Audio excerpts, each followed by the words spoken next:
గరగలతో జాతరను ప్రారంభించిన ఎమ్మెల్యే.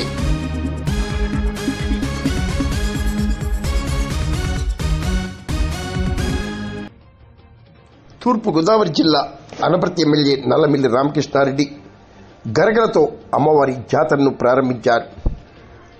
రామవరంలో సోమాలమ్మ తల్లి జాతర మహోత్సవాన్ని పురస్కరించుకుని ఎమ్మెల్యే రామకృష్ణారెడ్డి, యువనేత నల్లమిల్లి మనోజ్ రెడ్డి అమ్మవారి గరగలను శిరస్సుపై ధరించి జాతర వేడుకలకు శ్రీకారం చుట్టారు. మరి మీరు దర్శించండి.